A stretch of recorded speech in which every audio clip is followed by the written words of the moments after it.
آسمان پھٹ پڑے گا، وَإِذَا الْأَرْضُ مُدَّتْ زمین اپنے خزانے اگل دے گی، زمین بوریے کی طرح لپیٹ کے رکھ دی جائے گی، اِذَا الشَّمْسُ كُبِّرَتْ سورج بے نور ہو جائے گا، وَإِذَا النُّجُومُ انكَدَرَتْ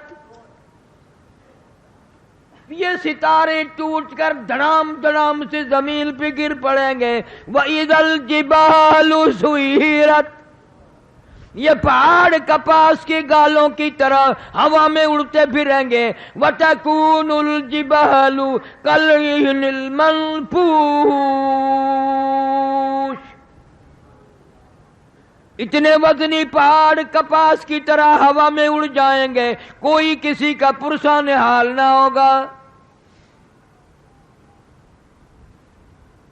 یا ایھا الناس اتقوا ربکم ان زلزلۃ الساعۃ شیء عظیم۔ او لوگوں ڈرو اپنے پروردگار سے، بدماشی کرتے ہوئے ڈرو، زنا کرتے ہوئے ڈرو، چوری کرتے ہوئے ڈرو، ناجائز کام کرتے ہوئے ڈرو، ان زلزلۃ الساعۃ شیء عظیم۔ زمین کو بھونچال کے ذریعے لپیٹ کے رکھ دے گا، گما کے رکھ دے گا۔ یوم ترونہا تذہل کل مرضیۃ عما ارضعت وتضع کل ذات حمل حملها وترى الناس سکارى وما هم بسکارى ولكن عذاب اللہ شدید۔ فرمایا ایسا وقت آئے گا قیامت کا، جنگل کے لوگ شہر کو دوڑیں گے، شہر والے جنگل کو بھاگیں گے، یہ کیسی بنسری بج رہی ہے، یہ کہاں آواز آ رہی ہے؟ رفتہ رفتہ اتنی آواز تیز ہو جائے گی کہ جانداروں مردوں عورتوں کے کلیجے پھٹ کر مر جائیں گے، حاملہ کا حمل گر جائے گا، دودھ پینے والے بچے کو ماں زمین میں پھینک دے گی۔ اتنا خطرناک وقت، اتنا ہولناک منظر۔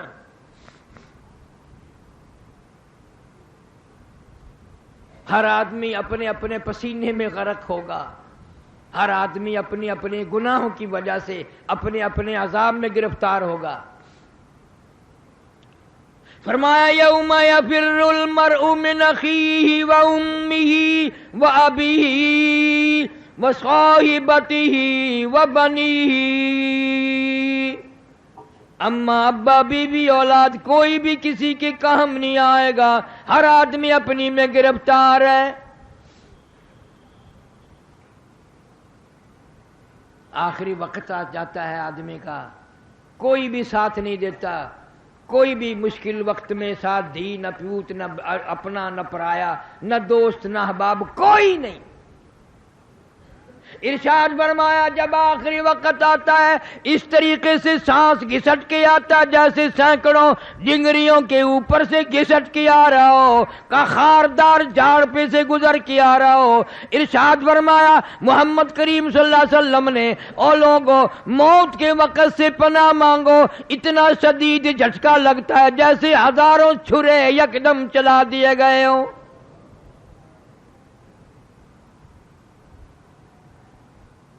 فرمایا لوگوں موت کے وقت کی پیاس سے پناہ مانگو، اتنی شدید پیاس لگتی ہے، سمندر پلا دو پیاس نہیں بجھتی۔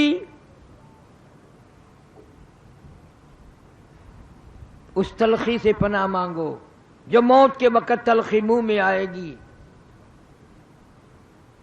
آج تجھے جان تک بھی نہیں کہ کوئی ایسا وقت بھی آئے گا، اس لیے میں تمہیں ہر وقت یہ بات، ہر جمعے کا آخری جمعے کو یہ بات کہتا ہوں، کھانے پینے کا دور ہے، بڑا اللہ پاک نے دیا ہوا ہے، مبارک ہو مرد عورتوں کے اللہ نصیب کرے، لیکن تم لوگ کیلا کھاتے ہو، کیلے کا ذائقہ معلوم ہے، مالٹے کا ذائقہ معلوم ہے، سیب کا ذائقہ معلوم ہے، انناس کا ذائقہ معلوم ہے، انگور کا ذائقہ معلوم ہے، امرود کا ذائقہ معلوم ہے، انار کا ذائقہ معلوم ہے، ہزاروں ہزاروں پھلوں کے ذائقے معلوم ہیں، ہزاروں سبزیوں ترکاریوں کے ذائقے معلوم ہیں، ہزاروں مٹھائیوں کے ذائقے معلوم ہیں، ہزاروں بیکری کی چیزوں کے ذائقے معلوم ہیں، ہزاروں جوسوں شربتوں کے ذائقے معلوم ہیں، پر اے ملتان کے مسلمانوں، تم نے کبھی بھی قبرستان میں جا کر قبر والوں سے نہیں پوچھا، اور قبر والوں ذرا بتاؤ تو صحیح موت کا ذائقہ کیسا ہے؟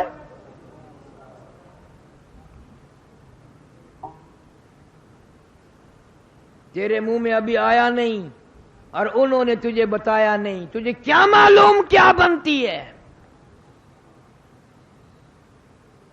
ہر نماز کے بعد حضرت محمد کریم سب کہہ دو صلی اللہ علیہ وسلم عذاب قبر سے اور موت کی سختی سے پناہ مانگتے تھے۔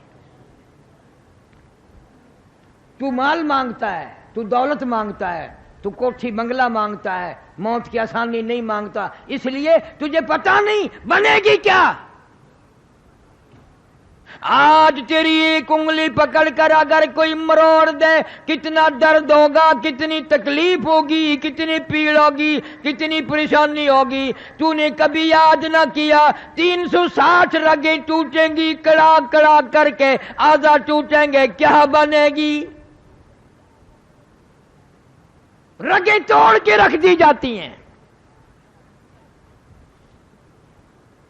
اس لیے کہنے والوں نے یہ کہہ دیا ایک دن روح تن سے نکالی جائے گی، کیا خبر آج جائے یا کل جائے گی، دیکھ لینا یہ آنکھیں بدل جائے گی، موت سر سے کسی کے نہ ٹل جائے گی، اژدہا بن کے سب کو نگل جائے گی۔ بڑے بڑے حسین چہرے اس نے برباد کر دیے، عالمی حسینہ، پوری دنیا کی خوبصورت کہلانے والی اس موت نے برباد کر دی۔ ان آنکھوں کو خوبصورت آنکھوں کو کیڑوں نے کھا کے ختم کر دیا، لبوں کو ہونٹوں کو کیڑوں نے کھا کے ختم کر دیا، چہرے کی رونق تو کیا سارا چہرہ کیڑوں نے کھا کے ختم کر دیا، برباد کر دیا ہے، کوئی پوچھنے والا نہیں۔ فرمایا کلا اذا بلغت التراقی وقیل من راق وظن انه الفراق والتفت الساق بالساق الى ربك يومئذ المساق۔ رگیں ٹوٹیں گی، اعضاء چھوٹیں گے، اور میری تیری کیا ہستی، کیا مجال، جن کے صدقے میں پوری دنیا پیدا کی گئی، یہ ساری کائنات بنائی گئی۔ امام الانبیاء محبوب کبریا حضرت محمد مصطفیٰ صلی اللہ علیہ وسلم کا آخری وقت ہے۔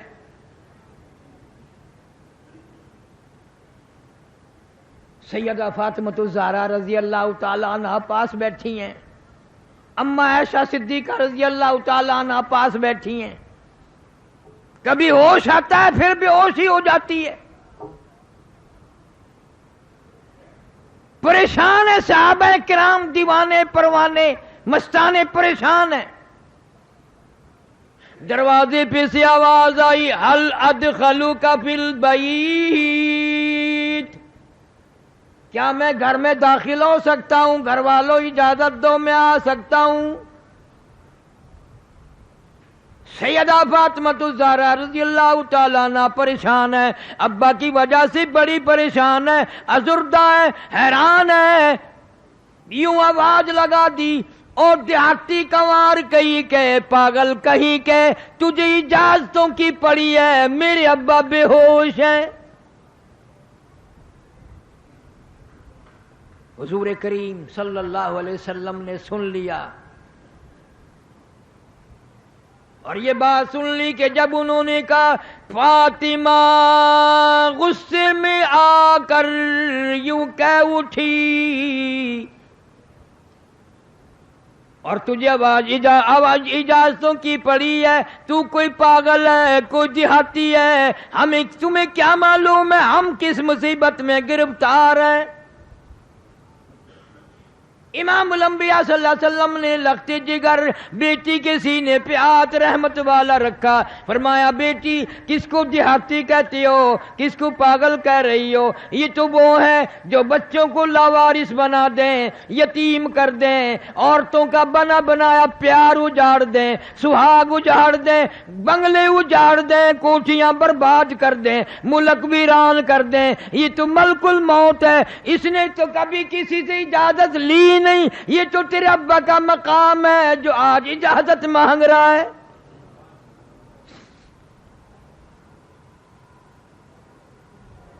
اجازت ہو گئی، تشریف لے آئے اسرائیل علیہ السلام، عرض کیا، اللہ پاک نے سلام فرمایا اور آپ کو بلایا ہے، فرمایا میں تیار ہوں، میں تیار ہوں۔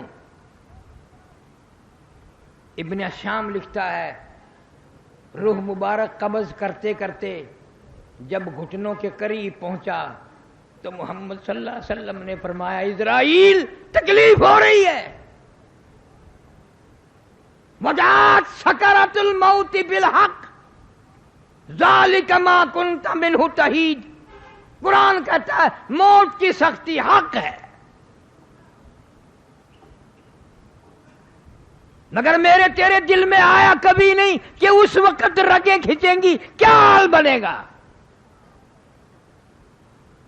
فرمایا اسرائیل تکلیف ہو رہی ہے، عرض کیا میری کیا مجال ہے، میرا کیا مقام ہے، میرا کوئی منصوبہ نہیں تکلیف پہنچانے کا، میرا کوئی ارادہ نہیں تکلیف پہنچانے کا، آپ کو تکلیف کیوں ہوئی؟ فرمایا تیرا ارادہ نہیں، منصوبہ نہیں، پروگرام نہیں، اور مجھے اتنی تکلیف ہو رہی ہے ساری زندگی میں کبھی نہ ہوئی، میں بڑا تکلیف میں ہوں۔ کیا بات ارشاد فرمائی، اس امت سے پیار دیکھ، اس امت سے نبی کو محبت دیکھ، موت سے بڑھ کر کوئی دنیا میں غم نہیں، عین موت کے درمیان میں بھی فرمایا او اسرائیل ٹھہر جا، ایک بات سن لے، میرا دل چاہتا ہے، میری حسرت ہے، میری تمنا ہے، میرا ذوق ہے، میرا شوق ہے، میرا دل چاہتا ہے امت کو، جن لوگوں کو تم تکلیف دو گے ان کا کیا حال بنے گا، جن عورتوں کو جن مردوں کو تم عذاب دو گے ان کا کیا حال بنے گا۔ میری تمنا ہے، میری آرزو ہے ساری امت کے دکھوں کو آج میری چھاتی پہ ختم کر لے۔